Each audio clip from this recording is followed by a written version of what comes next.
देखिए, मुझे लगता है लीडर ऑफ ऑपोजिशन की हैसियत से, एलओपी की हैसियत से आदरणीय राहुल गांधी जी ने आज जिस प्रकार की बात की है, ये न केवल अनुचित है, मगर मुझे लगता है कहीं न कहीं this does not present India in a good light.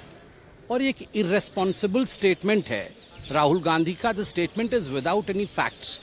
इसमें कोई फैक्ट नहीं है। पहली बात मैं आपको बता दूं, राहुल गांधी जी का कहना था कि जो फॉरेन डिग्निटरीज आते हैं उनसे भारत सरकार एलओपी को मिलने नहीं देती है because the government of India has a sense of insecurity. Bharat सरकार में एक सेंस ऑफ इनसिक्योरिटी है। भारत सरकार में क्यों इनसिक्योरिटी रहेगी? राहुल गांधी जी को मैं बताना चाहूंगा कि आज भारत विश्व में एक इकोनॉमिक स्तंभ है।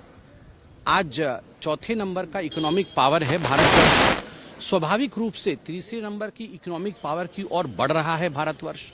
आज भारतवर्ष का एक कद है विश्व में, तो इनसिक्योरिटी तो कदाचित नहीं है।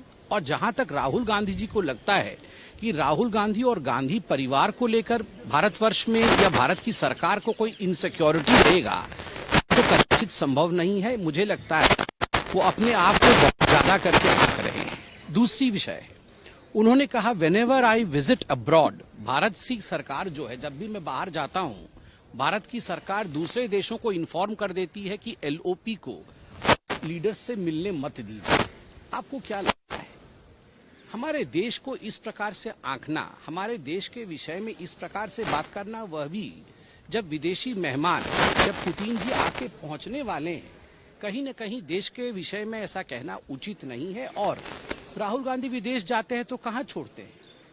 जो मन में आता है देश के विषय में अनर्गल बोलते हैं, मल्टीपल प्लेटफॉर्म्स में बोल के आते हैं।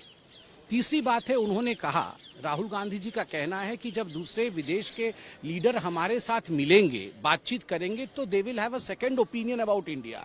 एक दूसरा पर्सपेक्टिव भी वो भारतवर्ष का जान पाएंगे। कौन सा पर्सपेक्टिव? जिस पर्सपेक्टिव को लेकर वो विदेश में बोलते हैं कि भारत का जो इकोनॉमी है वो डेड इकोनॉमी है, भारत में कोई डेवलपमेंट नहीं हो रहा है, भारत सरकार की बात राहुल गांधी जी ने कही है की सरकार है, जिस पार्टी की सरकार है, वो और मुस्लिम ब्रदरहुड एक जैसे हैं। Is this the perspective wants to present to the world? क्या यही पर्सपेक्टिव है भारतवर्ष? एक बात स्पष्ट रूप से सभी को यह जानना महत्वपूर्ण है, सभी के लिए, कि जब कोई विदेशी डेलीगेट हिंदुस्तान आता है तो ये एमईए का दायित्व है कि सरकारी अधिकारी और सरकार के साथ उनकी मीटिंग कराए।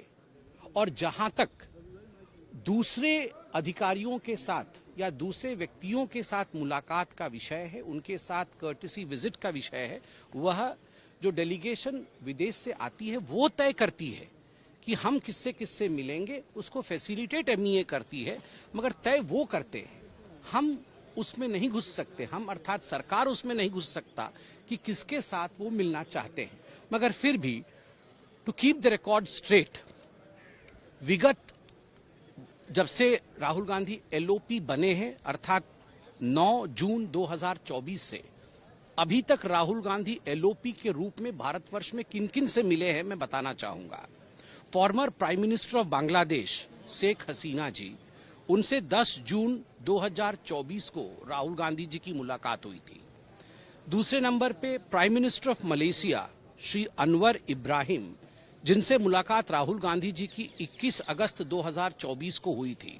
तीसरा, prime minister of Mauritius Shri Navin Chandra Ramgoolam, जिनसे मुलाकात 16 सितंबर 2025 को राहुल गांधी की हुई थी। और चौथा, prime minister of New Zealand Shri Christopher Luxon, जिनसे मुलाकात 8 मार्च 2025 को राहुल गांधी जी का बतौर एलओपी हुआ था। स्वाभाविक रूप से जिन जिन डेलीगेशन ने राहुल जी से मुलाकात करने की इच्छा जताई, राहुल जी की उनसे मुलाकात हुई है।